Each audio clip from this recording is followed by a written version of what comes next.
Olá, meu amigo, minha amiga empresária. Hoje estamos de novo aqui no YouTube da CLT Company com mais um tema que é muito importante e que sofreu mudanças ao longo de 2025 e a partir de 2026 nós vamos sentir no bolso essas mudanças.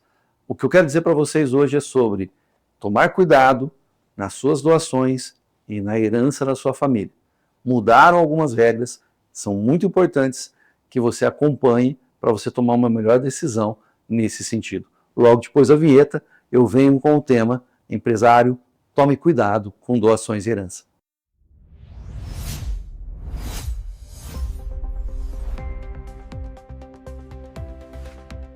Bem, pessoal, hoje nós estamos aqui para que você abra os olhos sobre um cenário que acontece muito nas grandes famílias e nas grandes empresas. Os empresários, ao longo dos anos, constituem o seu patrimônio através de bens móveis, né, joias, dinheiro, através de bens imóveis, terrenos, prédios, edificações, e você tem um dia que fazer essa sucessão, ou preparar para que um dia essa herança chegue até seus filhos sem problema. Ou você quer ainda em vida fazer alguma doação, ficar com o direito de usufruto, mas já passar para os seus descendentes. Veja bem, qualquer uma dessas situações, em qualquer uma delas, transita um problema. Quando você vai fazer isso, você vai ter que recolher imposto. Porque no Brasil nós temos um imposto chamado ITCMD, que é Imposto de Transmissão por Causa Mortes e Doação. Veja bem, causa mortes, gerou uma herança. Doação, pode ser em vida. O que acontecia com esse imposto até o ano passado? Era uma guerra de estado para estado, porque cada estado tinha o direito de estabelecer uma alíquota sobre a herança ou sobre a doação que estava acontecendo. O estado de São Paulo, por exemplo, era uma alíquota fixa. Não importava se a sua herança ou doação fosse R$1 milhão ou R$100 milhões, você pagaria 4% de imposto. Mas olha como mudou. O governo firma a posição através da lei que os estados são obrigados a ter nas doações e herança um imposto que vai variar de 2% a 8%. Então não pode mais ser 4% fixo, igual era São Paulo. Tem que ser de 2% a 8%. Alguns estados já estavam se preparando para isso. Alguns estados tinham variações de 4% a 8%, outros tinham de 2% a 6%, outros tinham de 2% a 8%, mas a grande maioria tinha uma alíquota fixa. E aí, em geral, até uma briga, porque eu vou para um estado, igual Amazonas, que tem uma alíquota menor, então eu vou fazer o meu inventário lá. E realmente se fazia, porque não tinha nada na lei que contradissesse, que fizesse o contrário. Mas hoje mudou. O que mudou, então, que você, empresário, tem que tomar cuidado nas doações e herança? Então, hoje, nós temos a obrigação, todos os estados da federação, de colocar uma variação de 2% a 8% no ITCMD. Esse imposto vai variar, e aí sim o estado pode fazer algo diferente do outro. Ele pode colocar que de 2% a 4% são todas as heranças e doações até 5 milhões. De 4 a 6 até 20 milhões. De 6 a 8, de 20 milhões para cima. O outro estado pode fazer uma tabelinha um pouco diferente, mas todos os estados irão variar entre 2% a 8%. Então, se você está num estado que tinha uma alíquota de 4% fixa e você tem um valor alto de doação ou de herança, muito provavelmente você perdeu aquele benefício de 4% e vai pagar 6% ou 8%, né? Porque a partir de agora o volume da doação e da herança diz respeito a alíquotas maiores.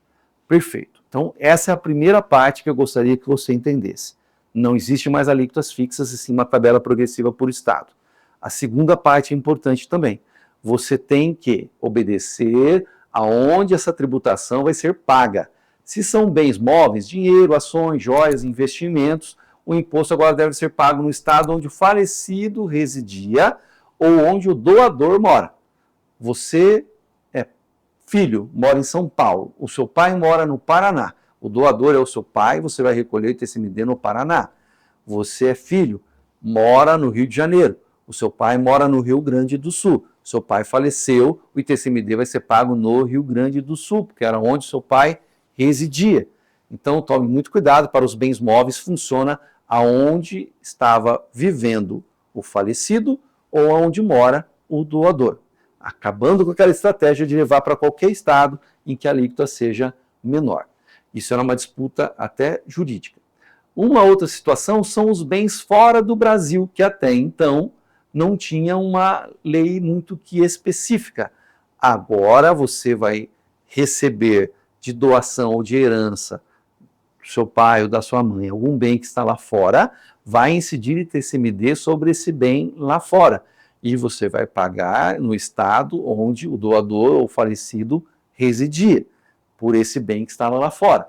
Uma outra situação que está ainda sendo mais bem definida, e é o caso de muitos empresários, é que vocês fazem os planos de previdência privado. No plano VGBL, há uma tendência dele ser encarado como herança, porque até então não existia ITCMD, quando transferia-se isso por doação ou por herança, principalmente herança. Hoje, se for transferido por herança, a legislação está trabalhando para que você pague o ITCMD. Ainda existe uma dúvida se vai pagar o ITCMD sobre todo o VGBL ou só a parte que foi constituída nos últimos 5 anos. Aqueles VGBLs mais antigos vão ser preservados do imposto. Essa também é uma dúvida. Por último, o que eu preciso falar para você que é empresário para tomar cuidado. Tome cuidado, porque a partir de 2026, os cartórios, os órgãos federais e as capitais vão ter o CIB, que é um Cadastro Imobiliário Brasileiro. Tudo, exatamente tudo sobre aquela casa, aquele edifício, aquele terreno, vai ser cadastrado. Quando foi construído, quem alugou, se passou por herança para o nome de alguém, vai ter um cadastro que vai servir como um consolidador geral das informações dos imóveis. Então, cuidado para não omitir nenhuma informação na sua declaração, porque a partir de agora dá para cruzar os dados exatamente com tudo que está acontecendo naquele bem imóvel que você possui. Deixa eu terminar esse assunto, porque eu já tinha esquecido de um detalhe, que alguns empresários até me perguntaram semana passada numa reunião. Eles falaram assim: Marcelo, mas ainda, com todas essas mudanças do ITCMD na doação e na herança, ainda é vantajoso você abrir uma holding? Ainda é vantajoso abrir holding, porque a holding não é só para esse argumento, que era você pagar o ITCMD pelo valor das cotas da holding, né, que agora não pode mais, vai ter que pagar pelo valor de mercado dos bens que estão lá.